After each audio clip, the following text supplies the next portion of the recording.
Voilà, mesdames, messieurs, merci de nous avoir rejoints dans cet espace du Mondanéum. C'est OK, on m'entend? Oui. Désolé. Que vous dire? D'abord, bonsoir. Merci encore une fois d'avoir répondu à cet appel, ce qui est un appel commun entre Google et le Mondanéum. Et cette histoire de Google et du Mondanéum, qui est relativement récente, elle est récente parce que Google est une histoire récente. Le Mondanéum est une histoire qui a commencé, comme vous le savez, il y a plus de 100 ans, et qui est une histoire qui tend à... Je pense qu'on devrait arrêter les... Attends, oui. Oui, on m'entend quand même malgré les interférences. OK. Et donc, cette histoire du Mondanéum a commencé il y a plus de 100 ans, et c'est une histoire qui, d'un point de vue, en tout cas, de ce que nous allons évoquer aujourd'hui, est intéressante à plus d'un titre, puisque Paul Hotley, comme vous le savez tous probablement, puisque vous êtes ici, a inventé un moteur de recherche qui était un moteur de recherche, c'est ce qu'on appelle un moteur de recherche, nous, ce qui n'était pas un moteur de recherche à l'époque, qui est une classification, en fait, une façon de classer le monde, la classification décimale universelle. Et cette classification décimale universelle est l'ancêtre, en tout cas c'est comme ça que nous la présentons vers le public, est l'ancêtre des moteurs de recherche informatiques. Alors évidemment, c'est là que Google intervient entre autres, mais Google intervient en interface avec le Mondanéum d'une façon assez extraordinaire, en fait, puisque cette rencontre est une rencontre qui se fait vis-à-vis entre des hommes avec un grand H. Ça me gêne vraiment, là. Le fait que la technologie vienne en second par rapport à l'humain me plaît assez et correspond assez bien à ce que nous avons comme image de l'histoire du Mondanéum. L'histoire du Mondanéum, comme toutes les grandes histoires, passe par l'humain. Donc ce sont d'abord et avant tout les êtres humains qui mettent les choses en route, qui les décident, qui les imaginent. Je pense que Google ne fait pas exception à cette démarche vers les avancées scientifiques, notamment. Et la rencontre entre les hommes, donc de Google et les hommes du Mondanéum, qui sont pour la plupart des femmes, d'ailleurs, c'est là que je voulais en venir. Vous savez qu'on dit souvent qu'un homme sur deux est une femme. Ici, au Mondanéum, il y a plus de femmes que d'hommes, en tout cas dans la direction des choses.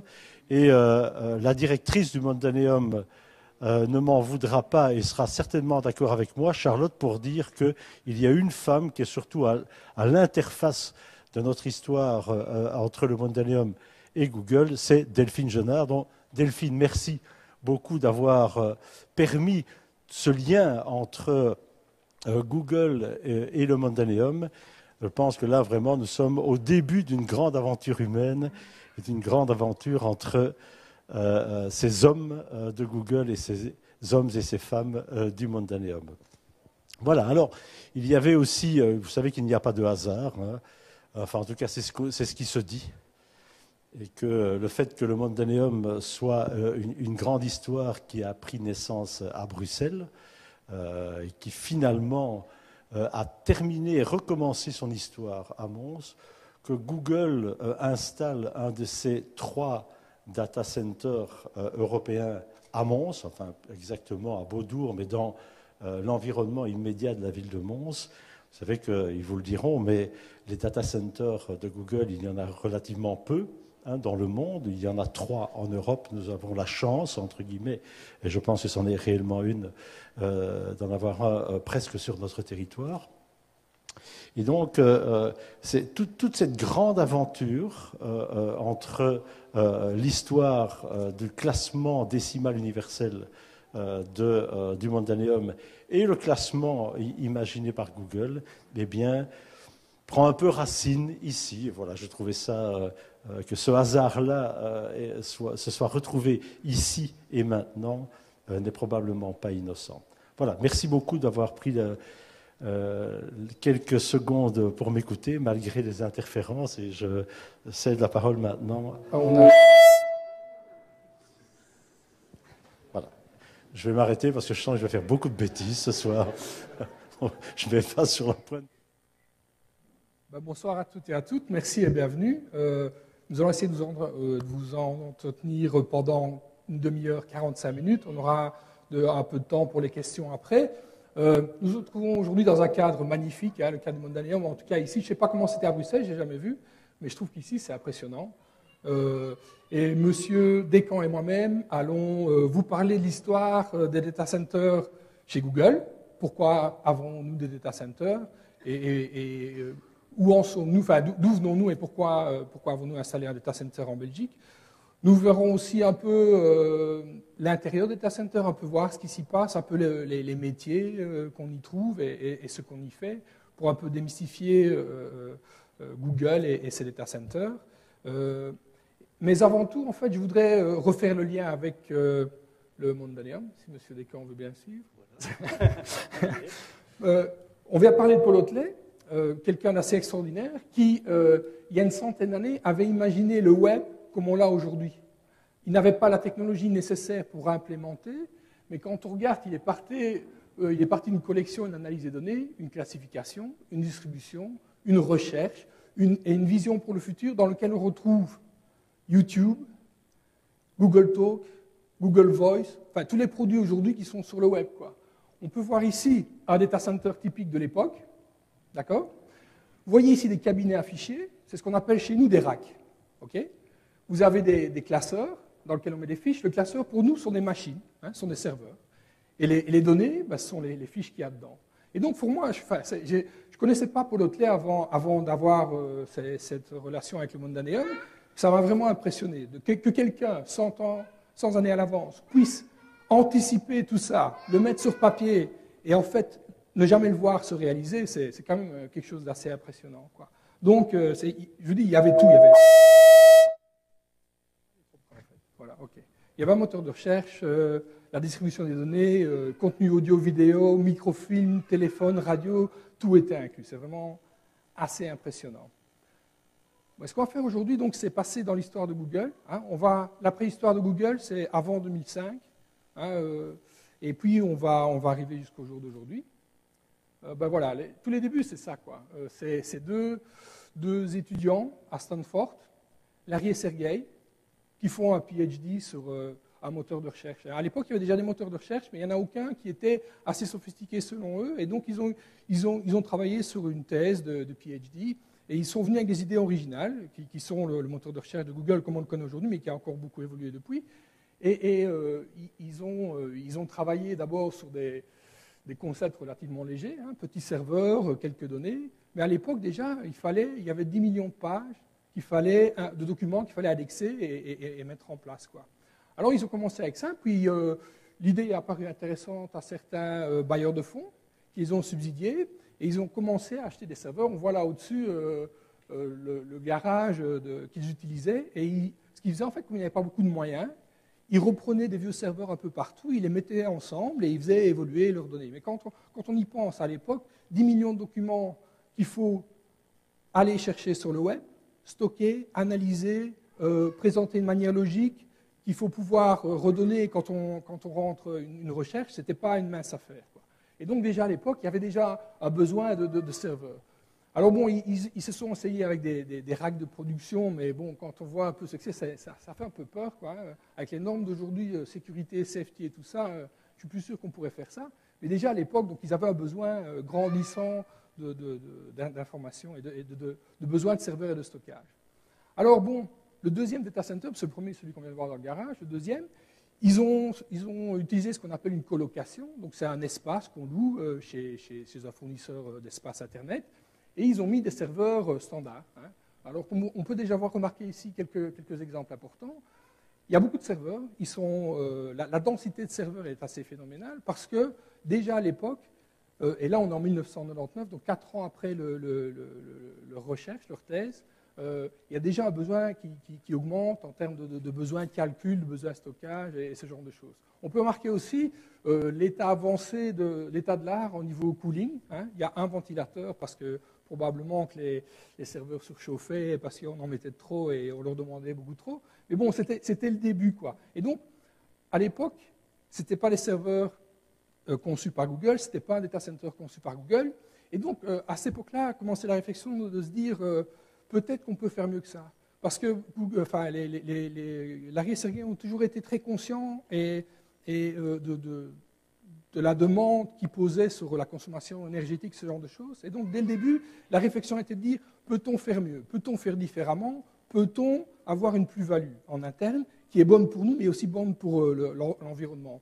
Et donc, très vite, l'idée a germé de dire on doit concevoir nos serveurs, et on va voir pourquoi tout à l'heure, et aussi peut-être que si on marie nos serveurs spécifiques avec notre infrastructure de data center spécifique, et pas celle qu'on peut trouver pour monsieur tout le monde, peut-être qu'on peut être plus performant, peut-être qu'on va pouvoir diminuer nos coûts, mais peut-être aussi qu'on peut avoir une solution globale qui est meilleure pour l'environnement, qui consomme moins d'énergie, ce genre de choses.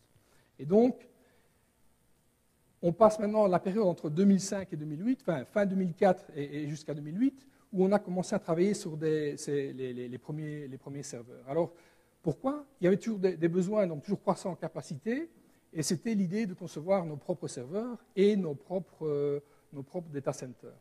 Alors, la première idée a été de dire, bon, pourquoi ne pas essayer de travailler avec des containers, hein? Parce que bon, les containers, finalement, c'est quelque chose à un volume limité.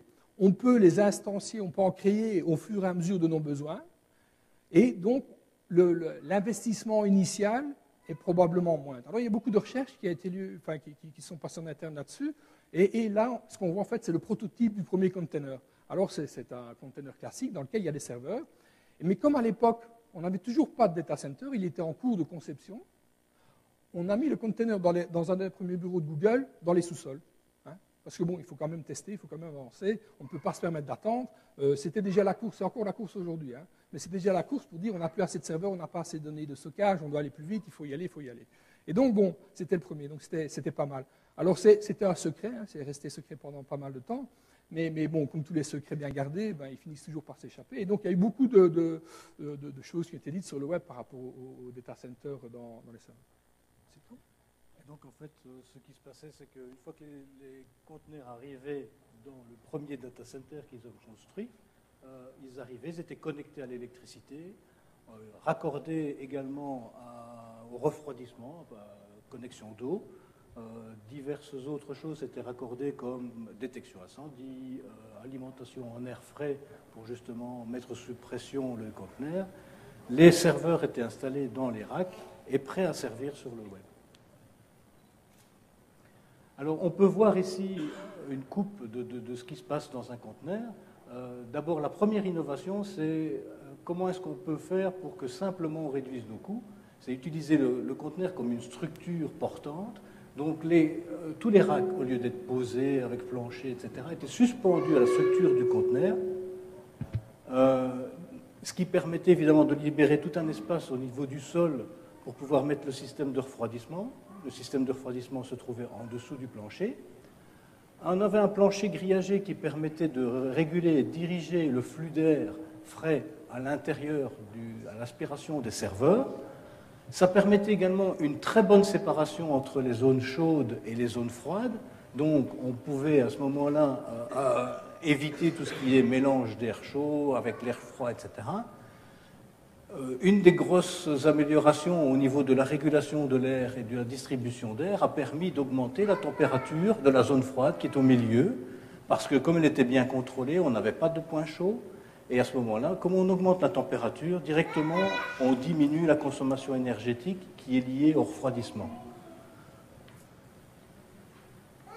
Mais on ne s'est pas arrêté là, et on a continué après.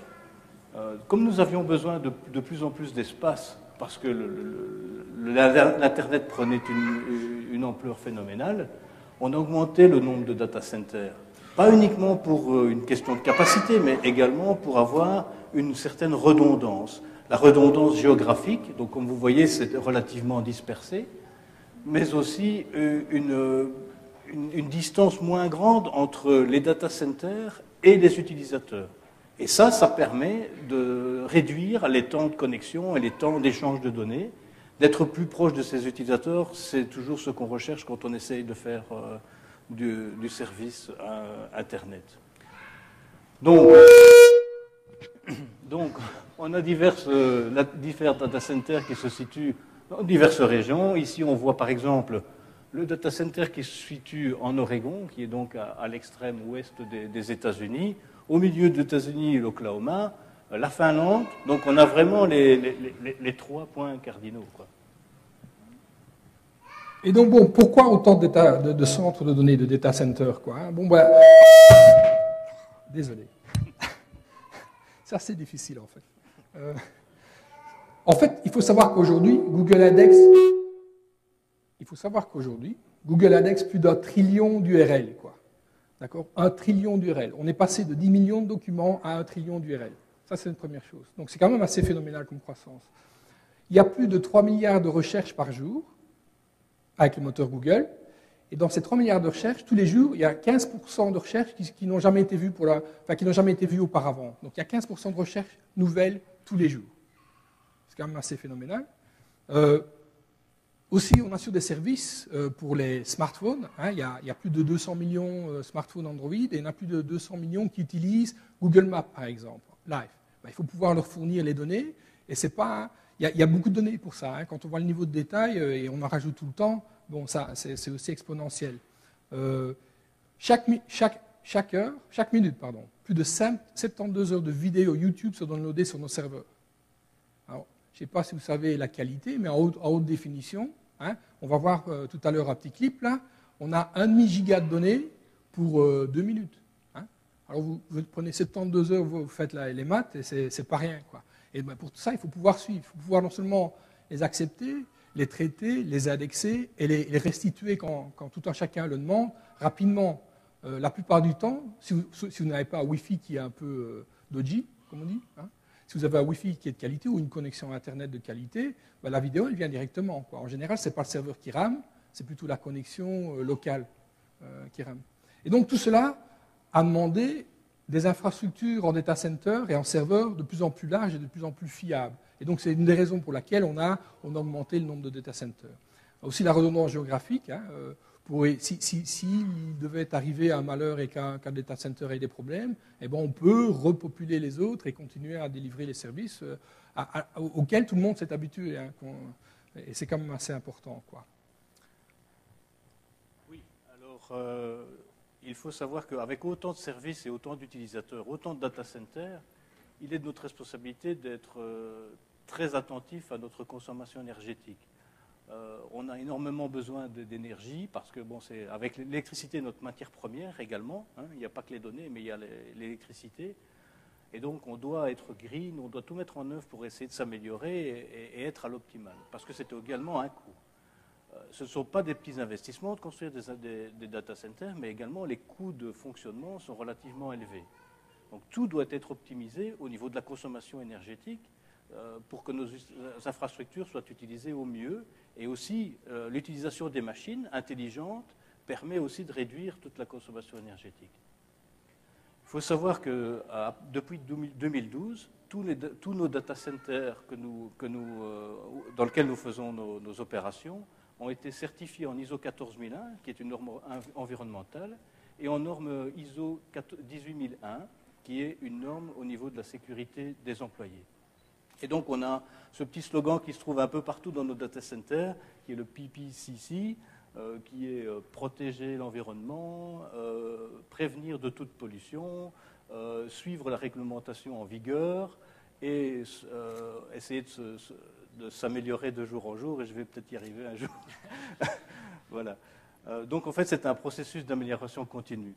Comment est-ce qu'on peut arriver à s'améliorer? Et il faut absolument avoir différents axes. Donc dans les axes que nous avons à notre disposition, les actes directs. Donc on en a parlé tout à l'heure et on va en parler un peu plus loin. Comment est-ce qu'on peut s'améliorer au sein de notre data center pour être vraiment oncle Picsou de l'énergie?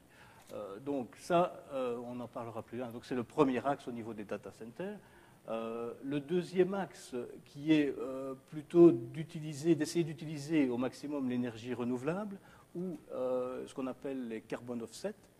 Là aussi, au niveau des ressources à notre disposition, je pense que l'exemple de Beaudour est un bon exemple, parce que nous n'utilisons pas de l'eau de ville, l'eau potable, pour assurer notre refroidissement, mais nous utilisons de l'eau industrielle, de l'eau grise, qu'on puise dans le canal Nimy-Blaton. Et puis, il y a tout ce qu'on peut faire à l'extérieur pour améliorer aussi le processus. On peut faire des investissements dans des projets qui sont très porteurs, où il y a un beau return, où il y a des capacités.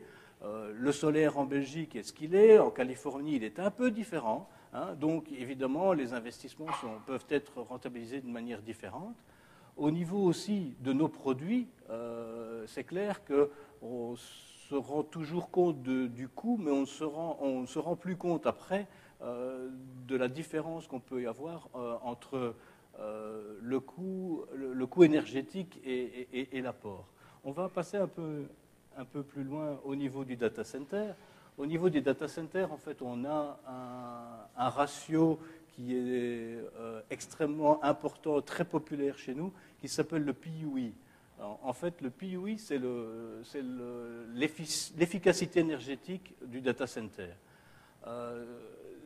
Comment est-ce qu'on peut calculer notre efficacité énergétique? En fait, nous, ce qu'il faudrait, c'est utiliser 100% de l'électricité pour alimenter les services informatiques, que les serveurs et rien d'autre.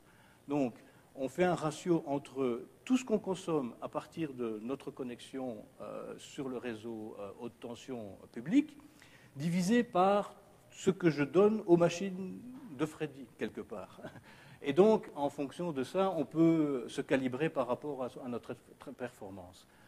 Dans un data center conventionnel, même un peu plus vieux, mais même certains récents encore, un peu de plus petite taille en règle générale, il n'est pas rare de trouver des ratios de l'ordre des PUI de l'ordre de 2 à 2,5. Et les gens sont relativement contents. Ce qui veut dire que pour 1 kW qu'on utilise pour nos serveurs, on utilise 1 kW2, 1 kW3 pour maintenir ces serveurs en activité, c'est-à-dire les refroidir, l'éclairage, les conditionnements d'air, les bureaux, etc. Avec les techniques modernes, aujourd'hui, ce qu'on trouve plus ou moins sur le marché, ce sont des PUI qui sont entre 1,5 et 2. Nos data centers ont un PUI de 1,1. Donc ça veut dire que 10% en plus, mais malgré tout, c'est 10%. Et donc, comment est-ce qu'on peut encore arriver à s'améliorer pour tendre au 1, ce qui est de plus en plus difficile? On y arrive parce qu'on mesure toutes nos consommations, tous les endroits où on consomme de l'énergie, aussi bien au niveau de l'IT qu'au niveau de l'éclairage, au niveau du refroidissement et des services annexes, sont mesurés. En mesurant, c'est le seul moyen de se rendre compte des gros consommateurs qui sont les premiers à attaquer, voir comment on peut faire pour s'améliorer, et après avoir une réflexion quand on construit de nouveaux data centers pour changer peut-être une technique pour une autre qui va apporter une petite amélioration, mais aussi au niveau de la conscientisation des gens qui font l'opération. Parce qu'en fait, comme on est calibré en fonction de nos différents data centers, c'est clair que c'est la course à celui qui est le meilleur. Et donc, la course à celui qui est le meilleur, c'est essayer de développer intelligemment nos ressources pour pouvoir assurer un bon PUI. Au niveau des produits, c'est un petit peu amusant, mais on se rend compte, on a fait des calculs, qu'une centaine de recherches sur notre moteur de recherche Google, sans recherche, c'est quand même déjà quelque chose, c'est autant d'énergie qu'il faut pour repasser une chemise. Et je ne ferai aucun commentaire sur la chemise de mon collègue. Ça a été promis. Au niveau de l'utilisation de Gmail, par exemple, 1 an d'utilisation de Gmail correspond à l'envoi uniquement de 6 courriers postaux normaux. Donc c'est quand même édifiant que, oui, ok, ça consomme de l'énergie, mais il faudrait voir aussi avec l'expansion ce qu'on pourrait consommer aujourd'hui. Alors, maintenant, il est temps de passer la parole à Freddy pour parler du futur ou du présent. Du présent et du futur, oui. En fait, j'ai passé là. Oui. Ben donc, vous êtes déjà venu chez nous. Hein. Ça, c'est l'entrée. Alors, vous pouvez me dire, ça a l'air assez sérieux, quoi. Ben oui, c'est sérieux. Hein, parce qu'on a un centre de données, on a des données de tout un chacun, mes données sont probablement là quelque part. Je n'ai pas envie que les gens viennent mettre leur nez dans mes données. Hein, personne. Et donc, c'est un endroit où on n'entre que sur invitation et que si on a quelque chose à y faire. Par exemple, ici, on a un collègue, M. Alvernet, hein, qui est responsable de la communication des data centers en Europe. Il n'est pas autorisé à visiter la salle des serveurs. Il peut venir dans nos bureaux, mais il n'est pas autorisé à aller plus loin, parce qu'il n'a rien à y faire. Ce n'est pas son business, il n'a rien à y faire, et donc on limite le nombre de personnes qui peuvent venir, qui peuvent visiter, et c'est quelque chose qu'on fait à dessein. Ce n'est pas pour embêter les gens, ce n'est pas pour être ennuyeux, ce n'est pas parce qu'on ne veut pas être transparent, mais c'est parce qu'il y a un besoin réel de sécurité on est conscient de notre devoir. D'accord ? Et donc ça, c'est vraiment important. Alors, bon, vous voyez ici une vue aérienne du data center. Alors, c'est quoi ? 85 hectares, 5 km de périmètre. Hein. On est opérationnel depuis septembre 2010. Il y a eu l'ouverture officielle en octobre 2010. Je ne sais pas si certains d'entre vous y étaient. Mais bon, donc on a fait. Et on a eu 250 millions d'euros d'investissement qui étaient annoncés, qui ont été réalisés, et on est même plus loin que ça. Quoi, hein, parce que le data center, c'est quelque chose qui vit, qui bouge, qui évolue, ça ne s'arrête jamais. Hein. Je suis là, moi, depuis, avec M. Descamps, on est là, on est arrivé mi-2009, on n'a pas encore arrêté une seule fois. On voudrait bien de temps en temps, mais bon, c'est pas possible. Alors, que faisons-nous dans les data centers ? Que faisons-nous à Saint-Guilain plus particulièrement ?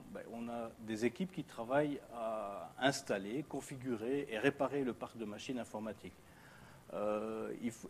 Et alors, il y a d'autres personnes qui, elles, sont là pour maintenir justement l'infrastructure technique en place pour permettre d'alimenter aussi bien au niveau électrique qu'au niveau refroidissement toutes ces machines.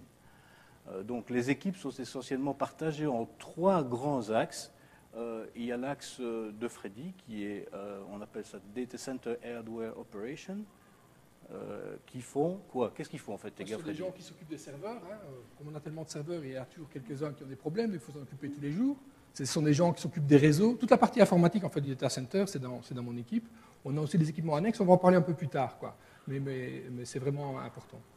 Alors, on a aussi la partie Operation, Data Center Facilities Operation, qui est notre mission, nous, c'est d'être sûr que l'électricité arrive aux machines, donc qu'elle soit stable, de qualité, qu'au niveau des maintenances, etc., on s'assure d'une bonne coopération, etc., mais aussi que le refroidissement soit optimal. Mais la dernière mission, qui n'est pas des moindres, c'est de s'assurer aussi qu'on fait ça de manière intelligente au niveau utilisation d'énergie. On a toute la gamme, je vais dire, de ce qui est environnement, sécurité des gens, les sous-traitants, la gestion de la sous-traitance, la gestion de la bonne marche du site qui est de notre ressort. Mais aussi, on a la sécurité. Comme Freddy vous l'a dit, la sécurité physique est une part extrêmement importante de notre activité parce que nous devons assurer que nos utilisateurs aient confiance en ce que nous traitons leurs données de manière la plus confidentielle possible. Donc on doit à tout prix protéger les données de nos utilisateurs.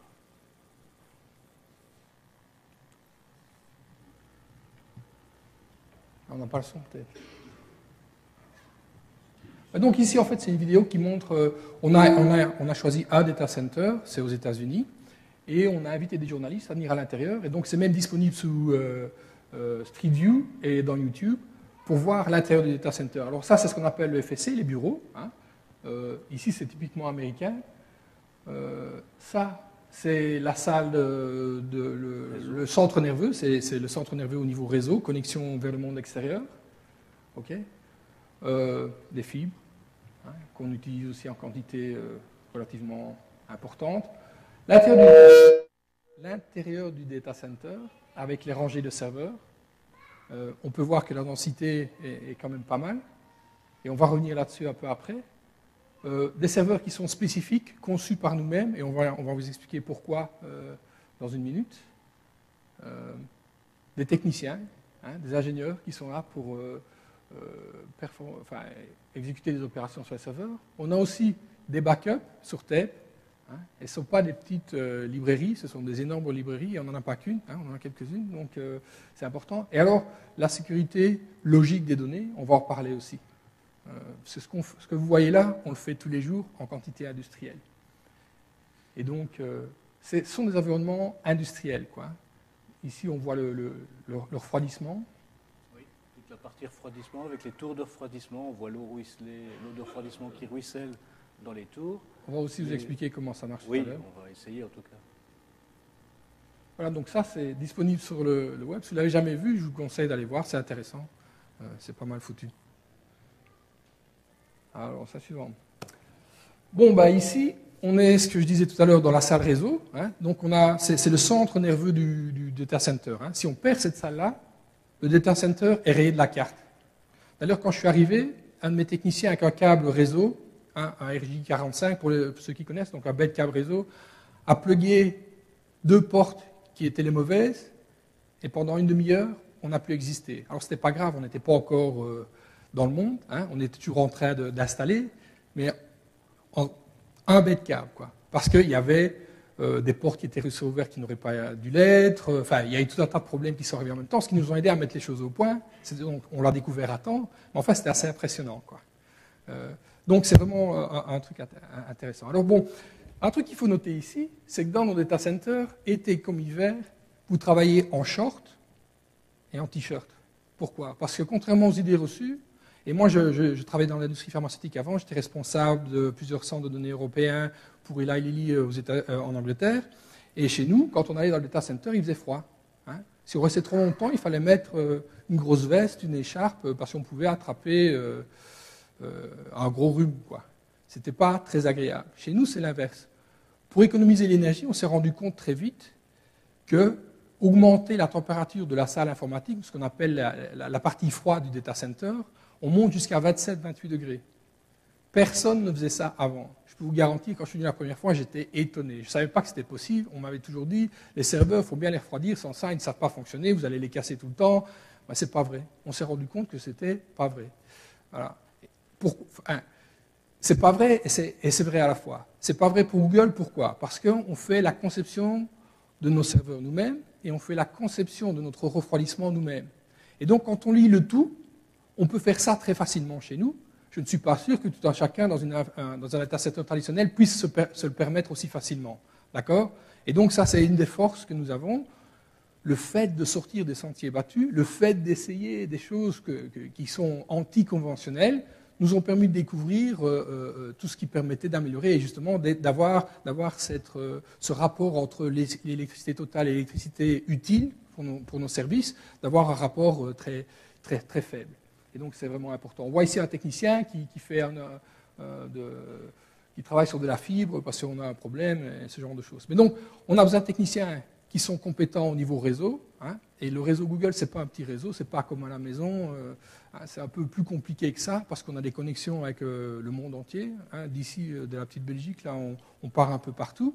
Et c'est vraiment important de maintenir ça au bon escient aussi, quoi. Donc ça, c'est vraiment... Il n'y a pas que augmenter la température qui fait qu'on peut être vraiment efficace au niveau des serveurs, mais c'est surtout la séparation active entre la zone froide et la zone chaude.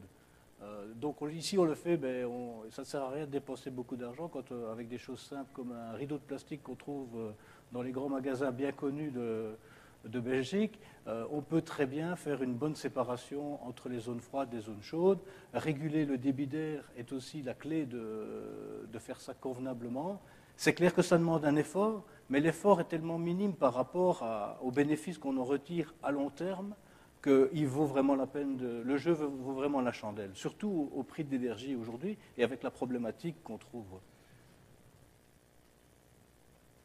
Par exemple, au niveau de l'éclairage, quand il n'y a personne dans les salles informatiques, ça ne sert à rien de laisser allumer. Pourquoi est-ce qu'on va laisser allumer? Les serveurs n'iront pas mieux parce qu'il y a de la lumière. Donc l'éclairage est minimal. On a quand même, bien sûr, des diodes qui fonctionnent ou des LED qui fonctionnent pour pouvoir signifier des bons fonctionnements ou des dysfonctionnements ou bien un échange de données. Mais par exemple, quand on voit sur cette photo, s'il y a un rack qui était enlevé, tout de suite, l'espace est bouché hermétiquement pour justement assurer qu'on n'ait pas de court-circuit entre les zones froides et les zones chaudes. Alors bon, ici on voit, il y a un certain nombre de serveurs non négligeables. Et en fait, l'efficacité pour nous, c'est quoi? C'est avoir des serveurs. Donc, un des sensors, c'est pas gratuit, comme on l'a déjà dit. Et donc, plus on peut mettre de serveurs par mètre carré, mieux c'est pour nous. Hein, comme ça, il y a besoin de moins de building. Ça, c'est une première chose. Donc ça, c'est un niveau d'efficacité. Le deuxième niveau, ce sont des serveurs adaptés à nos besoins. Alors, qu'est-ce que je veux dire par là? C'est quand vous achetez un serveur dans le commerce, il y a un port graphique, il y a des ports USB, des trucs comme ça dont vous n'avez pas nécessairement besoin. Nous, on refait la carte mère nous-mêmes, on refait le design et le layout des différents composants sur la carte mère pour pouvoir avoir un flux optimum de refroidissement pour les serveurs et s'intégrer parfaitement dans notre système. Donc ça, c'est un deuxième moyen. Le troisième aspect qui est vraiment important, c'est l'ensemble de nos applicatifs sont écrits pour tenir en compte de cette infrastructure informatique et de ce nombre de serveurs. Et donc, il y a un mariage très fort entre l'applicatif, la manière dont l'applicatif est écrit et la manière dont nos serveurs sont déployés, installés et implémentés. Et donc, je vous donne mes serveurs, vous allez peut-être pouvoir les utiliser, enfin, quoi que j'ai un doute, et vous n'allez pas pouvoir nécessairement tourner vos applications de manière efficace sur ces serveurs-là. Parce que chez nous, la logique a été de dire, on va non seulement faire la conception de nos serveurs, la conception de nos data centers, refroidissement et ce genre de choses, et on va les marier de manière intime, mais on va en plus s'assurer que tous les applicatifs et les couches de développement qui se mettent au-dessus du serveur sont vraiment optimisés pour tenir compte de tout cela. Et donc dans l'industrie, quand on a des serveurs qui sont utilisés à 50%, ça veut dire que les applicatifs qui tournent dessus font que le serveur travaille pendant 50% du temps, c'est énorme. On a créé, c'est peut-être un peu technique ici, mais on a créé par exemple, il y a le monde de la virtualisation qui permet sur un serveur civique de mettre plusieurs serveurs virtuels. D'accord ? Ça a été fait en réaction du degré d'utilisation des serveurs qui était trop faible. Chez nous, on va beaucoup plus loin que ça encore. D'accord ? Donc c'est vraiment important. Et en fait, on a parlé de la température, on a parlé de ces choses-là, donc tout est vraiment lié, tout est vraiment intégré. Et c'est ça qui fait une des forces. Alors, bon, on a quand même pas mal de gens qui s'occupent des serveurs. Alors, ici un petit mot. Quand vous avez un serveur, la chance que votre serveur tombe en panne, c'est ce qu'on appelle le MTBF, c'est 1 tous les 100 000 heures, une fois toutes les 100 000 heures. Quand vous avez deux serveurs, vous divisez ça par deux, c'est une fois toutes les 50 000 heures. Quand vous avez des dizaines de milliers de serveurs, tous les jours, il y a des serveurs qui sont en panne, tous les jours. Et comme on n'a pas trop de serveurs, ce que je veux dire par là, c'est qu'on ne met pas 20% de serveurs en plus au cas où. Ça veut dire que tous les jours, il y a des gens qui doivent aller travailler, réparer les serveurs, pour les remettre en production, pour qu'on puisse assurer le service de manière correcte.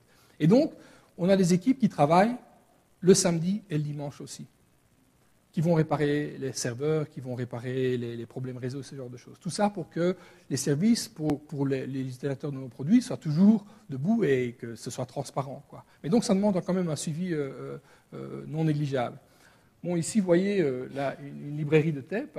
On a certaines données critiques qui se retrouvent plusieurs fois sur nos serveurs et dans des data centers différents. Et en plus, on a un sauvetage de sécurité sur des TEP. Alors, une librairie comme ça, il y a 10 000 TEP. Alors, ce sont des LTO5, donc c'est des TEP à grande capacité, et on en a quelques-unes. Et on n'est pas les seuls, les autres centres ont ça aussi. Et donc, il y a tout un travail qui doit être fait là aussi. Donc, il y a des techniciens qui doivent s'occuper de ce genre de choses. Il y a aussi que le coût de stockage sur ce support qui est statique est différent de celui d'un coût dynamique sur d'autres matières. Donc, voilà. Ici, ce qu'on voit, donc, ce qu'on a parlé tout à l'heure, il y a la sécurité physique, mais il y a aussi la sécurité logique. Alors, dès qu'on a un problème avec un média, que ce soit un disque dur, que ce soit un compact flash, que ce soit un CD, ce genre de choses, on essaye d'abord de l'effacer pour être sûr qu'on puisse le réutiliser, parce qu'on en utilise quand même en quantité relativement importante. Si on a le moindre souci ou le moindre doute, on le crache et c'est poubelle. Ça va après à une déchiqueteuse et c'est parti. Alors ça, c'est l'ancien système. On est en cours d'installation d'un déchiqueteur industriel dans lequel on met les disques durs et ils sont broyés et ils sortent en particules relativement courtes. Mais je vous dis, c'est pas un par jour, c'est quelques-uns par jour. Donc c'est quand même important. Et maintenant, on va faire le lien entre la partie serveur et la partie refroidissement. Oui, la partie refroidissement, donc notre secret, quelque part, est de refroidir avec de l'eau. En fait, il faut savoir que dans la plupart des data centers que j'ai visités et que je connais, on utilise des groupes frigos qui permettent à ce moment-là d'avoir un espèce de gros air conditionné, comme on a chez soi. Le gros problème de ces groupes frigos, c'est leur consommation énergétique. Il faut compter que pour refroidir l'équivalent de 100 kW, on a besoin de 30 à 70 kW, avec des bonnes efficacités. Nous utilisons l'eau dans les data centers pour transporter la chaleur et permettre de refroidir directement l'air ambiant. Alors, je vais un petit peu aller à l'intérieur pour vous montrer, parce que ça n'explique pas beaucoup de choses, cette photo. Mais ce que je peux vous dire, c'est que tout à l'heure, on a vu les racks de l'extérieur, dans la zone où on travaille, où on est en train de les charger, les décharger et d'y accéder. Et là, c'est l'intérieur des rangées, en fait. Et l'intérieur des rows, vous pouvez voir, ça, c'est la ventilation de l'arrière des serveurs. Donc, vous pouvez imaginer que de ces serveurs, de ces back panels, arrive de l'air assez chaud. Donc, on emprisonne cet air chaud dans un espèce de tunnel. On appelle ça hot hut. Hein, donc, c'est vraiment chaud. C'est un endroit où on ne va pas. Hein. On n'envoie pas nos gens là-dedans. Il fait très chaud. On récupère donc tout cet air chaud et on va le refroidir par des batteries d'échangeuses. Donc, des batteries échangeurs air-eau. Donc, il y a l'eau qui circule par ces tuyaux flexibles que vous voyez ici. Eau froide arrive, elle se réchauffe au contact de l'air.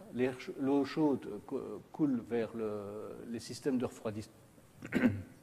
Les systèmes de refroidissement. Et donc, pour arriver à évacuer cette quantité de chaleur, au-dessus de ces radiateurs, nous avons des ventilateurs qui créent une dépression. Et donc, comme ils créent ce courant d'air chaud qui se refroidit, remettent l'air froid à disposition des serveurs dans les zones de travail, dans les allées froides. Entre nous, les froides sont chaudes. Hein, donc, quand on dit allées froides, c'est 28 degrés, hein, comme on a dit tout à l'heure. Voilà. Alors, voilà, la température, c'est clair, de la zone chaude est beaucoup plus chaude. Ici, c'est un peu une image inattendue dans un data center. On se croirait plutôt en dessous d'un bateau ou quelque chose comme ça. En fait, c'est le point de liaison entre les allées chaudes avec les systèmes de refroidissement et les tours de refroidissement que nous verrons plus tard. En fait, c'est la salle qui permet de transporter et de conditionner l'eau à l'intérieur du data center vers nos tours de refroidissement. C'est un concept qui est utilisé dans la plupart de nos data centers. Voilà un peu où on utilise à bon escient le principe bien connu de l'évaporation. Donc on utilise ça, je vais dire, en été, pas dans ces temps-ci, pas beaucoup, au niveau du corps humain. Donc le corps humain réagit par évapotranspiration quand il fait chaud pour garder une température de fonctionnement optimale. Donc c'est un petit peu ce que nous faisons dans les tours de refroidissement. Comment fonctionne une tour de refroidissement? En fait, une tour de refroidissement, c'est un système qui collecte de l'eau chaude. Donc l'eau chaude est envoyée au-dessus de la tour de refroidissement. L'eau ruisselle dans un espèce d'empilement de plaques qui permet d'augmenter la surface d'échange de l'eau. Et on a un ventilateur qui aspire l'air extérieur, donc qui est normalement relativement sec, malgré ce qu'on croit en Belgique, et l'entraîne à travers justement ces plaques garnies d'eau, favorisant à ce moment-là un échange et en essayant de mettre au maximum de l'humidité dans l'air qu'on aspire. Et donc on fait une évaporation d'une partie de l'eau qui ruisselle, ce qui a pour effet de réduire la température de l'eau qui continue à la ruisseler. C'est compliqué, mais c'est comme ça que ça fonctionne. Donc, en fait, la vaporisation de l'eau, donc les panaches de vapeur qu'on peut voir dans un jour relativement frais comme celui d'aujourd'hui, c'est la compensation de l'évaporation de l'eau pour l'échange thermique.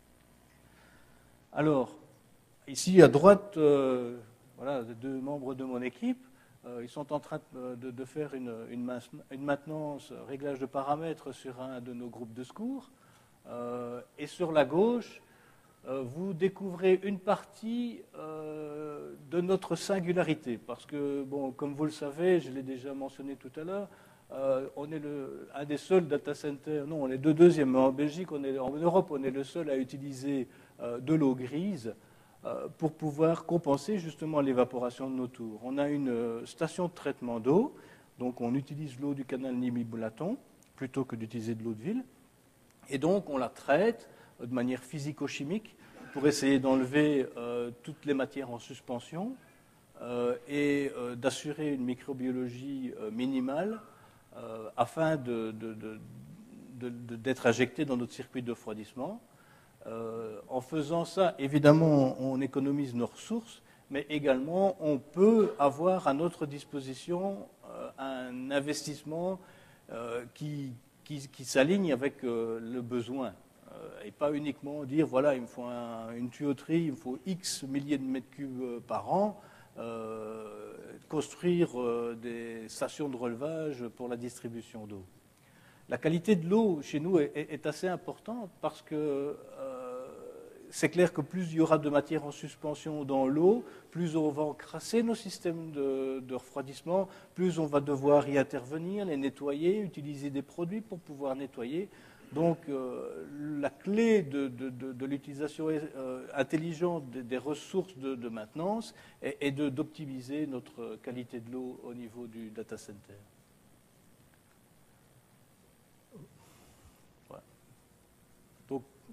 Bon, un data center, c'est bien, les serveurs, c'est bien, les bâtiments, c'est bien, mais c'est rien sans l'équipe. Hein. Ce sont les gens qui font tourner le data center. Le data center, on le laisse tout seul. Je vous garantis, dans un mois, il n'y a plus rien. On ne sait plus utiliser les services. Et donc, c'est comme toujours, on revient au facteur humain, on revient au facteur travail d'équipe, on revient au facteur de compétences. Et chez nous, on y fait vraiment attention. Je veux dire, quand on engage des collaborateurs, et ce qu'on fait souvent, on est encore en croissance pour l'instant, on fait vraiment attention à prendre les bonnes personnes. Si vous êtes hyper compétent, mais que vous ne savez pas vous intégrer dans l'équipe, malheureusement, on ne vous acceptera pas dans le team. Parce que le travail d'équipe, c'est vraiment important. Alors, pour nous, c'est quoi? C'est l'esprit d'équipe. C'est savoir mettre la main à la pâte et s'investir personnellement. Je veux dire, on peut avoir quelqu'un de brillant, mais qui ne veut pas se salir les mains. Il est prêt à donner les conseils à tout le monde, mais il ne veut pas le faire. Ça ne nous intéresse pas tellement. Le gars qui vient avec un PhD, on va lui demander d'aller mettre la main dans le cambouis, de régler les serveurs et ce genre de choses-là. Parce que c'est important. Des moments où tout le monde doit être là. Même nous deux, de temps en temps, le moins souvent possible, mais de temps en temps, on le fait. Quoi? Non, c'est vrai. D'accord? Si vous venez chez nous aussi, il faut avoir une expertise technique dans votre domaine. Quoi. Au plus vous êtes pointu dans votre domaine, au plus vous êtes intéressant pour nous, au plus on peut trouver un intérêt. L'enthousiasme, hein. Si on ne travaille pas avec enthousiasme, si on n'est pas passionné par ce qu'on fait, ça ne marche pas bien. Donc on cherche des gens qui ont de l'enthousiasme et de la passion. Et alors aussi quelque chose qui est un peu difficile à trouver probablement en Wallonie, malheureusement, c'est l'anglais. Parce que chez nous, malheureusement, tout est en anglais. Toute la documentation est en anglais, tous vos collègues parlent anglais. Nous avons un team multinational, hein. On a une quinzaine de nationalités différentes sur le site. On a du mal à trouver des collaborateurs francophones qui parlent anglais correctement. Quoi. Alors on y arrive, mais c'est plus lent que ce que j'avais osé espérer. Et donc, si quelqu'un ici veut se lancer dans les métiers de l'informatique ou les métiers d'ingénieur ou ce genre de choses, faites-le. Hein, clairement, il y a de l'avenir. Mais aussi, la maîtrise de l'anglais est quelque chose d'important pour des sociétés multinationales comme la nôtre. Et donc, voilà. Donc, peut-être pour terminer, comme je disais, nous avons des postes ouverts à différents niveaux. Et donc, les postes, un petit mot. Dans mon équipe, on va de ce qu'on appelle un assembleur. C'est quelqu'un qui n'a pas de compétences informatiques particulières. Il peut ne rien connaître au niveau réseau, il peut ne rien connaître au niveau Linux, il peut ne rien connaître au niveau hardware informatique. Mais s'il est passionné, qu'il est prêt à travailler physiquement, parce que remplacer les serveurs, c'est pas rien, quoi, hein. C'est 25 kilos un serveur avec des disques durs. Vous en faites une centaine par jour. Hein, vous les prenez au-dessus du rack, en dessous du rack, il fait 27 degrés. malgré les shorts et les t-shirts, à la fin de la journée, on a sué. D'accord? Et donc, vous pouvez venir faire ça, et un des atouts, je pense, de Google, en tout cas quelque chose que moi j'ai trouvé vraiment formidable, c'est qu'on va vous aider à vous épanouir. Si vous voulez vous investir, si vous voulez apprendre, si vous voulez vous développer, on va vous supporter. La démarche va venir de vous-même, comme d'habitude. Hein. Ce n'est pas parce que si je vous donne un training, si vous n'avez pas la motivation interne, ça ne va pas servir à grand-chose. Mais si vous vous investissez, on va vous aider et vous avez accès à toutes nos données. Et donc, on a déjà eu, depuis qu'on est là, donc 2 ans et demi, 3 ans, dans mon équipe, il y a déjà des gars qui sont partis maintenant aux États-Unis, en Angleterre, à Dublin, dans d'autres teams, et ils ont carrément augmenté leurs compétences, quoi, en Finlande aussi. Ouais. Donc, vraiment pas mal, quoi. On a aussi des diplômes d'ingénieurs. Ça, ce sont des gens qui viennent avec un diplôme universitaire, une compétence beaucoup plus grande et tout ça, qui vont gérer des projets pour nous, gérer des équipes, ce genre de choses. Il y a des postes managers, il y a des postes chez M. Descamps aussi. Oui, donc c'est un petit peu la même démarche que pour chez Freddy. Il y a des postes un petit peu à tous les niveaux, avec très peu d'expérience ou une expérience dans un seul domaine vraiment spécifique à nos data centers, comme on a des postes pour des gens plant engineer, qui serait quelqu'un qui est habitué au genre de projet dans des data centers ou dans des industries où on utilise la même chose. Parce qu'en fait, l'électricité qu'on utilise ici est la même que celle qu'on utilisera en chimie, qu'on utilisera dans d'autres entreprises. Comme Freddy le disait, on essaye de développer les compétences de nos équipes, mais il est clair qu'il faut avoir un potentiel, une volonté, et c'est très prenant, parce que bon, déjà, le travail est prenant. En plus, s'investir après 16 heures est quelque chose qu'on reconnaît également aux gens qui font l'effort. Au niveau de l'anglais, je voulais aussi préciser, c'est qu'on met à disposition aussi des cours d'anglais et en ligne, des cours d'anglais en particulier, des cours d'anglais collectifs pour les gens qui ont déjà un certain niveau. Mais c'est évident qu'on ne peut pas dire, bah, écoute, dans 10 ans, tu seras peut-être bilingue, donc on va t'engager aujourd'hui, et pendant 10 ans, tu n'existes pas sur la planète. Donc il faut déjà quand même un certain niveau de compétences, peut-être pas un niveau actif, mais au niveau compréhension. Et c'est vrai, Freddy le disait, c'est un gros souci dans notre région de trouver des gens qui sont motivés. Ce n'est pas un problème, mais la connaissance de l'anglais est vraiment un souci. Il y a également, vous pouvez, si vous êtes intéressé, il y a les URL qui sont ici pour pouvoir aller voir sur notre site. C'est beaucoup plus détaillé, il y a beaucoup plus d'informations parce que sur un seul transparent, on peut pas tout expliquer, mais il y a les différentes carrières qui sont possibles chez nous, au sein de nos teams ou même dans d'autres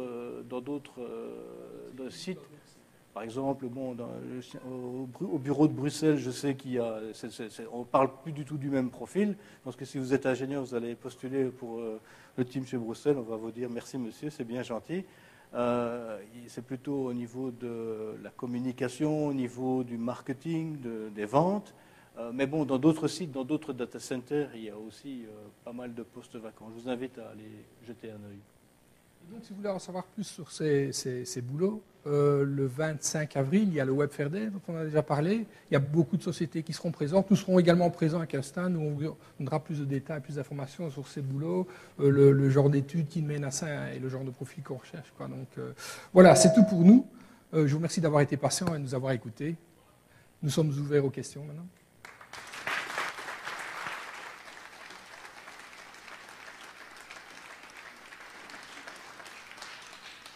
Voilà, parfait, on m'entend, on ne crie pas.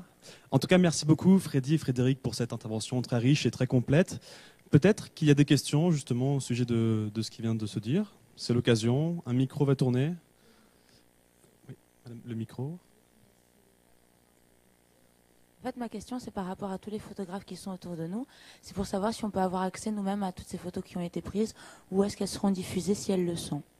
Alors, voilà. Elles seront, en effet, je vais répondre, elles seront partagées dès demain sur les réseaux sociaux. Donc, rendez-vous sur le Twitter, Facebook et Google+, du Mundaneum. Elles seront en ligne dès demain. D'autres questions là-bas au fond, monsieur? Oui, le micro arrive.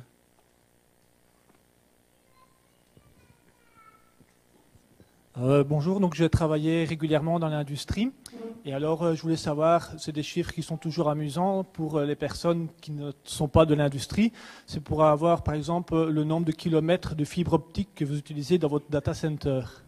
Ouais, un certain nombre, on peut pas. Enfin, c'est le genre de données qu'on ne va pas révéler. Mais la fibre optique est utilisée de manière industrielle dans le data center. Ça, c'est clair. Et c'est la clé de nos connectivités internes et externes. Encore une dernière question. On a vu quelques photos des data centers et j'étais étonné qu'il n'y avait aucun numéro dessus, ou peut-être que c'est parce que la photo a été prise dans son ensemble et pas localement. Quand vous avez des dizaines de milliers de serveurs, c'est difficile de les connaître par leur nom. Comme je disais avant, j'étais en Angleterre, j'avais un centre de données européen, j'avais 1 millier de serveurs. Je les connaissais plus ou moins tous. De un, ils étaient de marques différentes, de formes différentes, de couleurs différentes, donc ça veut les reconnaître. Bon, ici, vous avez vu, ils sont sensiblement les mêmes, et on a rangé après rangé après rangé. Et donc, ils ont tous, évidemment, un identifiant, mais ils sont tous accessibles par nos outils en interne et ce genre de choses. Donc, ils sont identifiés, rassurez-vous. Et le rack, donc ce qu'on appelle ici les cabinets, sont aussi identifiés, et l'allée dans laquelle ils sont identifiés, et le bâtiment dans lequel ils sont identifiés, et le site dans lequel ils sont identifiés. Donc, rien n'est laissé au hasard, en quelque rien sorte. n'est laissé au hasard, non. Merci.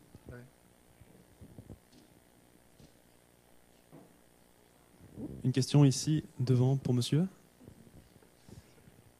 Bonjour, mais c'est pour savoir justement pourquoi garder autant de mystère. Finalement, beaucoup de choses commencent à être connues sur votre usage des UPS aussi, votre usage du refroidissement, toutes ces choses-là. Quand on voit des sociétés comme OVH qui font des films qui expliquent là, le refroidissement liquide jusqu'au processeur, des choses comme ça, c'est des choses sur lesquelles vous voulez toujours rester vague, alors que finalement, tous les autres font les mêmes efforts. Facebook, ils ont fait des visites guidées de blogueurs qui sont venus visiter l'intérieur du data center. Pourquoi ne pas faire le même message d'ouverture, alors que Google fait un message d'ouverture sur pas mal d'autres points? Il y a quelqu'un, donc on a vu une visite dans un data center, il y a eu un journaliste de Wired Magazine, qui... CBS. Donc on a invité des journalistes dans les data centers, mais on ne veut pas. De un, c'est un environnement industriel, un data center. Ce n'est pas un lieu de villégiature ou de promenade. Alors, je peux comprendre la curiosité. Le jour où on en ferme un, on en fera probablement un musée et vous aurez tout le loisir d'aller visiter, mais on n'en est pas encore là, heureusement. Mais ce sont des milieux industriels et bon, c'est pas. Il faut faire attention. Et comme on a dit aussi, comme on l'a évoqué, les données, c'est quelque chose d'important et donc on ne va pas faire ça tous les 2 jours. Alors, d'autres sociétés ou d'autres politiques, tant mieux, mais... À l'intérieur, justement, pour mettre à la disposition du public et d'une manière totalement sûre, puisque là, il n'y a pas de pénétration physique, il n'y a pas d'organisation. On peut continuer à faire notre métier, c'est-à-dire, pour Freddy, ses équipes réparer des serveurs. On ne doit pas arrêter des activités parce que on a un groupe de visiteurs, vous voyez. Non, mais même sans visiter, il y a moyen de diffuser de l'information. C'est fait. Il y a un site Google /Data Centers, et là, il y a une partie des vidéos qu'on a vues ici sont reprises dessus, et on explique de A jusqu'à Z. Il y a des sites qui expliquent également notre investissement au niveau de l'énergie renouvelable, au niveau de notre empreinte carbone, etc. Mais c'est peut-être pas très évident à trouver, ça, d'accord. Mais bon, en cherchant sur le site Google, vous allez trouver toutes ces informations. Il y a 2 kiosques là où on voit un échantillon de ces vidéos. Il y en a plus en ligne. Il y a des exemples. Enfin, je ne sais pas si vous avez vu YouTube sur l'exemple de scène, ce genre de choses. Je pense que justement, j'ai tout lu, j'ai tout vu, donc je pense que justement, je connais bien ces informations-là. Mais c'est étonnant, justement, les mêmes points qui sont jamais, qui restent flous, mais voilà. Vous restez flou également, donc vous répondez d'une certaine façon à ma question. Consistant. Madame.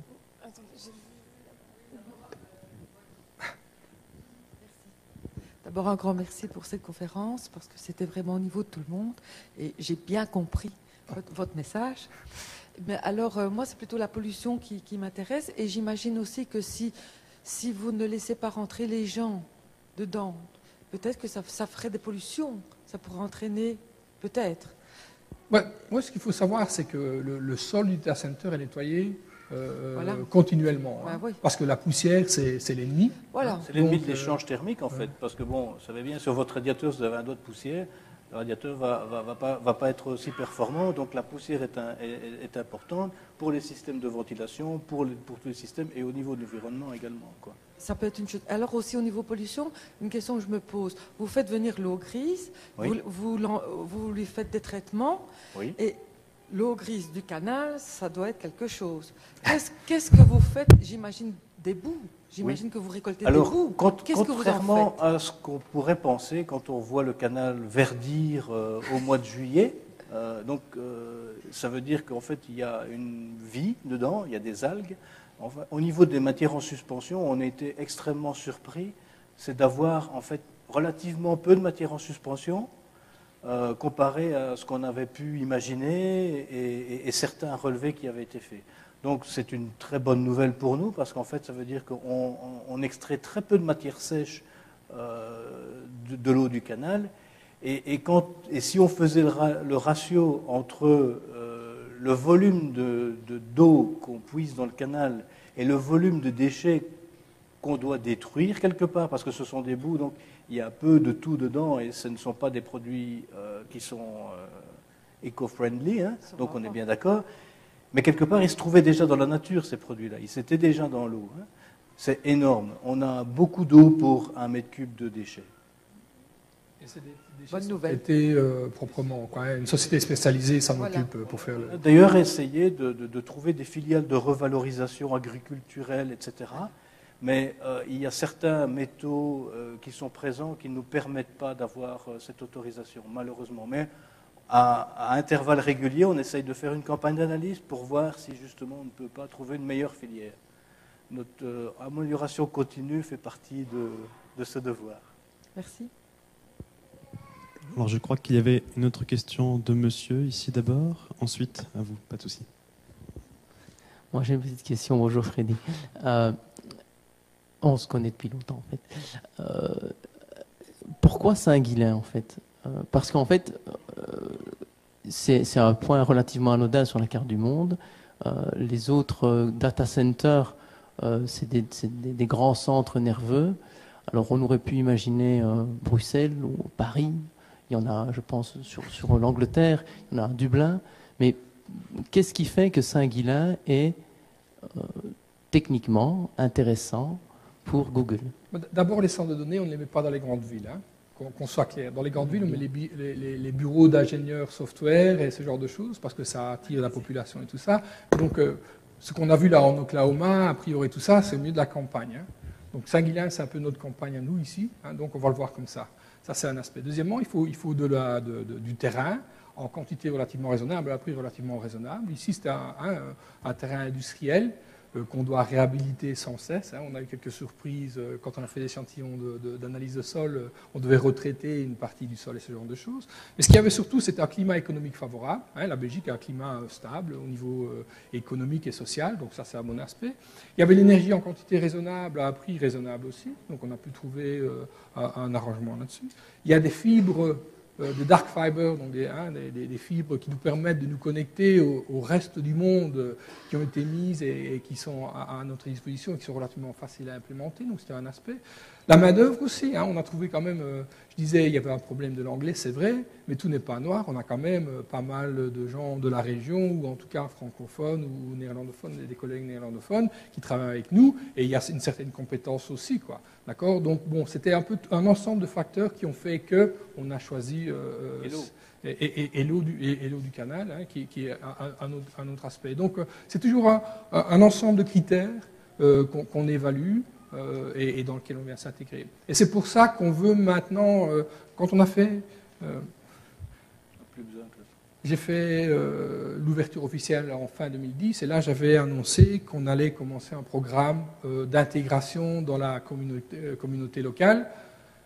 Ça n'a pas pu se faire pour différentes raisons. On a continué à développer, on avançait tellement vite qu'il n'y a pas eu beaucoup de temps. Maintenant, c'est le moment pour nous de se remettre en place ce qu'on avait décidé, ce qu'on avait discuté, ce qu'on avait promis, et donc on va s'intégrer de plus en plus dans la communauté, quoi. D'accord, et ça fait partie de ça aussi. Et parce qu'on rend à la communauté ce qu'elle nous a donné, en fait. Et donc pour nous, c'est important. Il y a des questions ?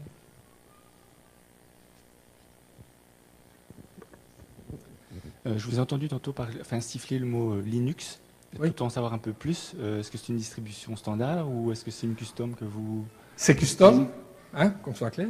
Sans ça, ça va pas, c'est pas marrant. mais Linux, on utilise Linux pour tout en fait. C'est basé sur Red Hat, la plupart, mais on a du Linux pour tout. Et donc si vous êtes un pro de Unix, Linux, ce genre de choses, ouais, vous êtes le bienvenu, quoi. D'accord? C'est ce qu'on utilise. Il y a encore des questions ici devant aussi. Bonjour. Bonjour. Ouais. Je rebondis sur la question de monsieur par rapport au personnel justement que vous occupez. Vous nous parlez d'engagement, mais vous ne nous avez pas dit combien de personnes vous occupiez et quelles étaient les fonctions. Enfin, il y a des fonctions de technicien, mais est-ce que vous avez d'autres fonctions, des commerciaux, Non, c'est uniquement technique. Pour le centre de données, c'est un centre de production. Hein, donc Ouais. c'est plutôt des gens avec des compétences techniques, la plupart. Mais si vous allez dans google.be/jobs, vous verrez l'ensemble des fonctions ouvertes, non seulement en Belgique, mais aussi dans le reste de l'Europe et du monde, quoi. Et ici à Saint-Guilain, vous êtes combien de personnes alors au total? C'est difficile à dire, parce qu'on a des Googlers et on a ce qu'on appelle des sociétés qui nous aident à gérer le data center. Donc, vous avez des sous-traitants aussi donc... Oui, des sous-traitants, 150, 200 personnes tous les jours sur le site. Ah, ok. Donc, c'est quand même et alors, on a vu une vue d'avion. Ouais. Est-ce que vous imaginez agrandir encore sur l'espace que vous avez là? On se pose toujours les questions, quoi. On avait acheté ça en vue de pouvoir agrandir. Pour l'instant, il n'y a pas un plan ferme et définitif, mais c'est quelque chose auquel on pense. C'est réévalué constamment. Merci. Il y avait une question ici devant.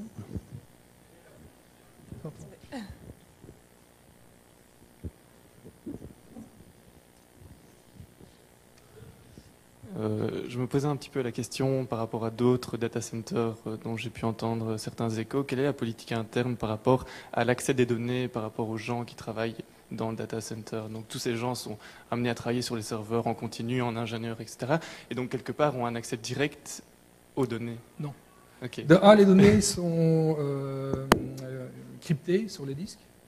Les données sont fragmentées sur plusieurs machines pour avoir un accès rapide. Et donc, même si vous prenez un disque, vous allez avoir une partie des données ici et le reste est sur un autre serveur, vous ne savez même pas lequel. Et donc, tout ça, c'est quasi impossible, quoi. D'accord? Les données sont anonymisées quand elles arrivent sur nos serveurs et aucun ingénieur n'a accès aux données. Il y a une très forte dichotomie entre les gens qui font les opérations des systèmes et réparation des serveurs, et les gens qui s'occupent du software et de la gestion des applicatifs, quoi. D'accord? Et nous, on a accès physiquement, eux, ils ont accès logiquement, mais même logiquement, ils n'ont pas accès à des données chiffrées, avec des noms, identifiables, quoi. Donc tout ça est vraiment bien réglementé, et c'est impossible de trouver une donnée. Mais malgré tout, on est parano. Et comme vous l'avez vu, dès qu'il y a un problème, on crache et puis c'est fini, quoi. On ne veut pas en parler. D'accord? Donc c'est vraiment poussé au maximum. Mais on fait clairement attention aux collaborateurs que nous engageons. Hein, on fait une recherche et on screen les gens à l'entrée du data center et à la sortie du data center. Celui qui veut sortir avec un média, un disque dur ou ce genre de truc-là, on va le voir. Hein, on passe dans une gate d'aéroport. Vous êtes screené. Et si vous avez du métal sur vous, vous devez le mettre sur la table. Donc, on ne prend pas ça à la rigolade. C'est vraiment sérieux et poussé. Madame a fait une question? Allez, le micro. Oui. En fait, j'avais une question qui était corrélée à celle que la dame a posée tout à l'heure. C'est-à-dire qu'au niveau de Saint-Guilain et vraiment de notre région, parce que vous parlez d'anglais et de collaborateurs internationaux, mais au niveau de l'emploi dans la région, en fait, comment Google en fait s'est intégré et combien d'emplois il a créé vraiment pour les personnes de la région, quoi. Je n'ai pas les chiffres en tête comme ça, et de toute façon, je ne pense pas qu'on les publie, mais on a créé pas mal de boulots, de deux façons. On a des boulots directs, hein, on a des collaborateurs de la région. Monsieur Descamps, c'est un exemple typique. Hein. Il vient de la région, il a toujours habité la région, il travaille de l'autre côté du canal, maintenant il travaille chez Google, hein, du bon côté, voilà, comme il dit. Donc c'est vraiment un exemple typique. Moi, je ne suis pas de la région, je suis liégeois. Ça ne s'entend pas, j'espère, enfin, ou pas trop. Mais je suis revenu d'Angleterre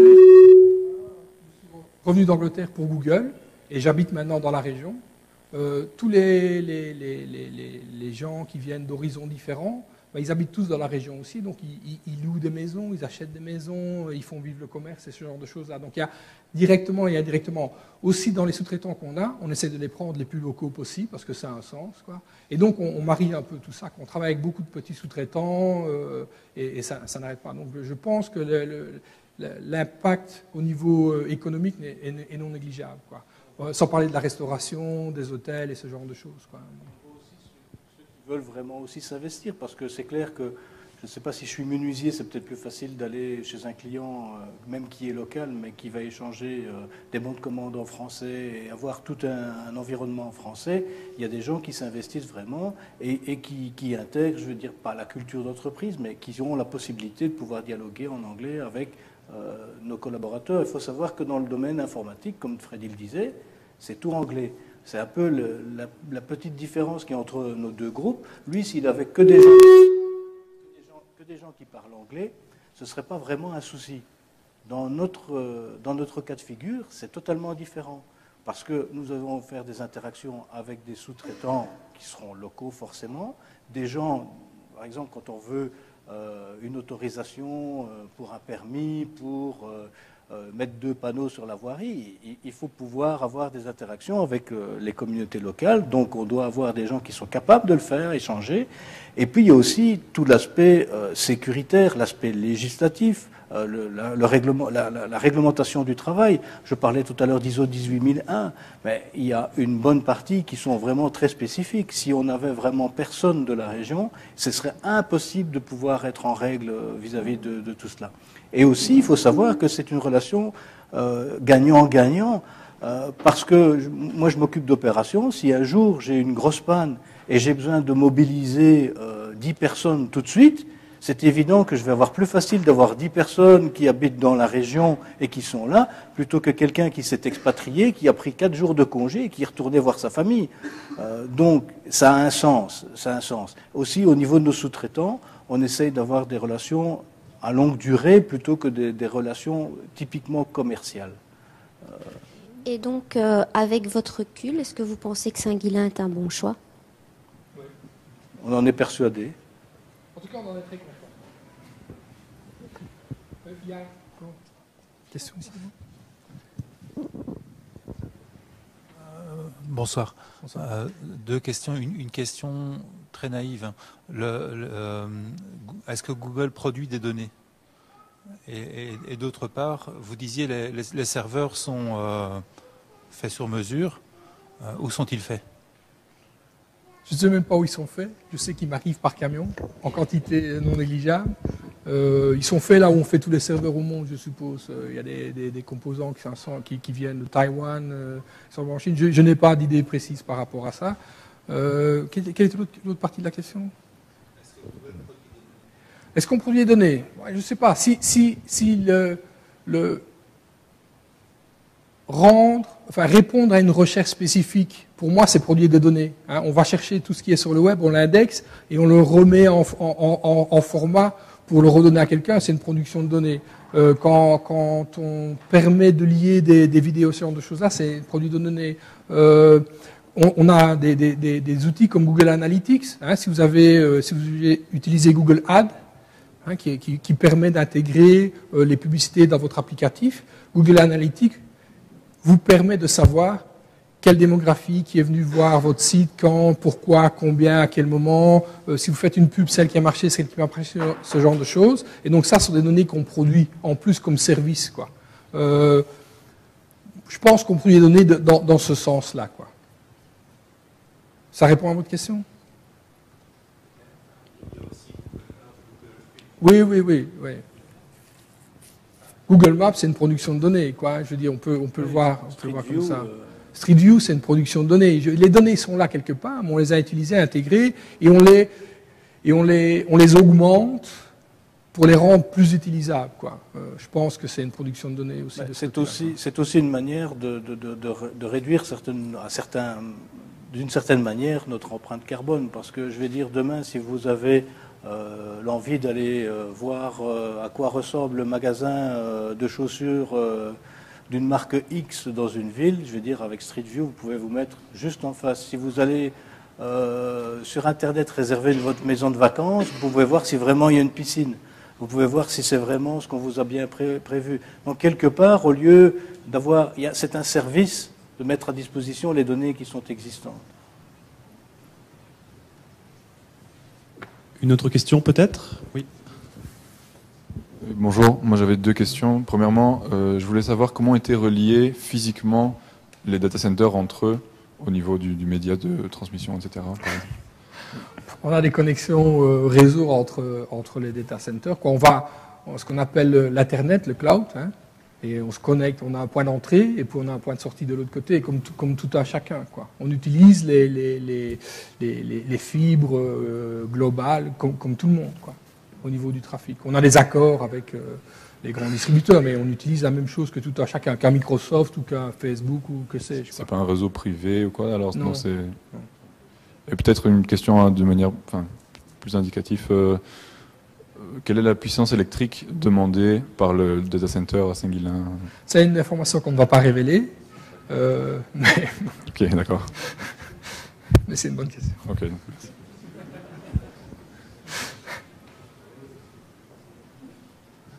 Plus de questions? Ah, madame. Bonsoir. Bonsoir. En termes d'efficacité énergétique, on a vraiment vu que les data centers de Google n'avaient juste rien à voir avec la majorité des autres data centers. Est-ce que Google envisage de faire des collaborations ou est-ce qu'il existe déjà des collaborations avec d'autres sociétés qui font des data centers ou qui gèrent des data centers pour les amener vers des data centers justement plus verts ou mieux gérés en termes d'énergie comme Oui. ceux de Google? En fait, oui. Donc, on a, par exemple, M. Joe Cava, qui est le directeur de tout ce qui est opération, fait très régulièrement des conférences très techniques avec des données, je vais dire, extrêmement claires, nettes et précises, et aussi on appelle les best practices. Et il échange ça dans des conférences spécifiques pour les data centers. Donc, par exemple, Green Grid ou 7x24 sont des groupements justement d'utilisateurs de data centers, mais aussi des fabricants. Parce que si on veut que ça revienne, je vais dire, dans d'autres domaines de data center, il faut que ça passe par un intégrateur ou bien par un vendeur. Tous les data centers, et d'ailleurs même si Google était possesseur de petits data centers, n'auraient pas la capacité de pouvoir développer ces produits sur mesure. Ce serait un investissement trop important au niveau temps et engineering. Donc il est clair que les photos que je vous ai montrées tout à l'heure sont des photos qui ont été commentées. On explique, on donne vraiment les mesures, on donne aussi des indications pour que, je veux dire, la plupart des autres collègues puissent également s'améliorer. Mais notre but n'est pas de vendre ce genre de technologie, quoi. C'est pas notre métier et on ne veut pas rentrer là-dedans, quoi. Mais on partage dans des colloques techniques internationaux nos pratiques, pourquoi on l'a fait, par exemple, augmenter la température, faire les alimentations des serveurs, avoir un bon rendement, tout ce genre de choses, quoi, qui sont, aujourd'hui, on les voit comme du bon sens. C'est évident pour tout le monde, mais à l'époque, ça ne l'était pas, quoi. Et on continue à faire ce genre de choses. Et puis, il faut dire aussi, c'est que quand vous êtes responsable d'un centre informatique et vous avez le choix entre quelque chose que vous connaissez, que vous maîtrisez, et on vous propose le produit miracle, qui n'est peut-être pas le produit miracle. D'abord, déjà, vous devez vous faire votre idée, à dire, est-ce que c'est vraiment efficace? Est-ce que je vais pouvoir intégrer facilement ce nouvel équipement dans mon infrastructure? J'ai peut-être encore un vieux service comptabilité qui travaille avec des systèmes totalement dépassés. Et est-ce que je vais pouvoir augmenter la température moyenne de mon data center? Comment puis-je faire? Tous ces problèmes et toutes ces solutions ont été divulgués dans des conférences. Et il faut dire aussi qu'il y a maintenant les fabricants de serveurs industriels de grandes marques commencent à mettre sur le marché des serveurs qui peuvent travailler à des plages de température beaucoup plus importantes, qui sont beaucoup plus tolérants au niveau de la température du data center. Et donc, évidemment, ça pousse tout le monde à pouvoir mettre un peu plus chaud dans le data center. Mais il faut aussi que l'infrastructure le permette. si votre pièce est mal conçue, si vos systèmes de refroidissement sont comme habituellement surdimensionnés, c'est très difficile d'être efficace. Maintenant, si vous voulez bénéficier de cette infrastructure, vous pouvez l'utiliser dans nos services. Elle sera à votre disposition sans aucun problème. Et c'est vrai que tu disais ça, mais bon, il y a beaucoup d'industries qui passent dans les applications Gmail plutôt que d'avoir à maintenir des ordinateurs, à maintenir des serveurs, des mises à jour, des gens qui les réparent, etc. C'est clair qu'avec des systèmes sur Internet, un ordinateur, même un ordinateur le plus basique, on a développé des Chromebooks, les plateformes Android permettent d'avoir accès à toute une série de documents qui suffisent à 80% des utilisateurs bêta. Il faut renvoyer un mail. Aujourd'hui, on n'a plus besoin d'un traitement de texte parce qu'on n'a plus besoin d'imprimer la feuille et de la mettre dans l'enveloppe. Donc, je vais dire, on est en train de réduire justement tout ce genre de choses.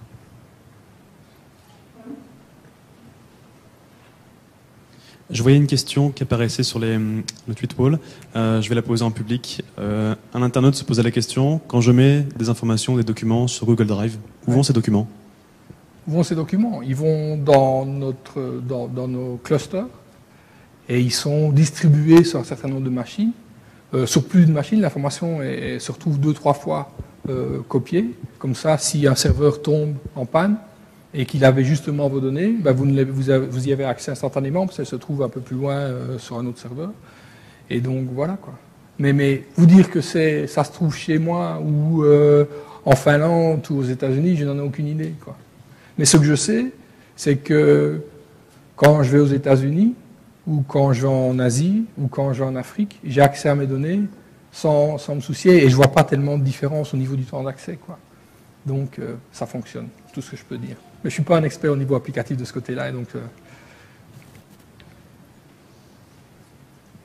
Une dernière question, peut-être? Et en tout cas, les gens ont soif. En tout cas, un grand merci, Freddy et Frédéric, pour cette intervention très riche et très complète. Merci aussi à Google d'avoir permis l'organisation de cet événement. Et merci à vous d'avoir répondu présent à l'appel et toutes nos excuses pour les problèmes de son. Alors, pour les prochains événements à retenir, je vais en retenir un. C'est un des plus gros événements qu'on va organiser pour les mois à venir. C'est le Web Fair Day. C'est le 25 avril qu'on organise aussi avec Google, comme vous le disiez tout à l'heure. Le but de cette journée-là, c'est d'organiser ici au Mundaneum un salon dédié aux nouveaux métiers du numérique. Finalement, quels sont ces nouveaux métiers, quelles sont ces possibilités et quel est le profil recherché. Voilà un petit peu l'organisation de cette journée. Et un petit mot, Delphine. Simplement encore dire un grand merci à nos deux orateurs, donc vraiment pour leur explication vulgarisée. À vous aussi d'être venus vraiment si nombreux. On vous attendait pas si nombreux, donc c'est vraiment super. Juste dire un petit mot sur le stand qu'on inaugure aussi aujourd'hui. Je pense que là l'info est passée dans les explications que vous avez données. Donc sur ma droite, donc sur votre gauche, à l'entrée du musée, on a fait réaliser des petites capsules justement vidéo au data center, un peu pour expliquer, montrer, présenter ces hommes, ces femmes derrière la technologie, également pouvoir montrer cette relation avec la communauté que Google va progressivement ici tisser sur la ville de Mons, avec aussi cette échéance d'importance qui est 2015, où notre ville sera capitale européenne de la culture. Donc voilà, vous pouvez voir cette petite vidéo, on va remettre le son dès que la conférence sera terminée. Derrière, il y a un bar qui va ouvrir tout de suite, donc voilà. Vianney a présenté le Web Fair Day, donc vraiment l'idée de mettre aussi en valeur toute la richesse aussi, les ressources locales avec des sociétés locales, mais aussi des universités qui développent vraiment des chouettes choses. L'université de Mons, d'ailleurs, je vois ici Robert devant moi. Le Lolligrub qui promeut le logiciel libre, les cafés numériques qui sont ici présents. Mais tout le monde va un petit peu apporter sa pierre à l'édifice de cette belle journée qui aura lieu donc le 25 avril. À vos agendas et à vos petits flyers qui sont ici à l'accueil, à votre disposition. À très bientôt et bonne fin de soirée au Mundaneum.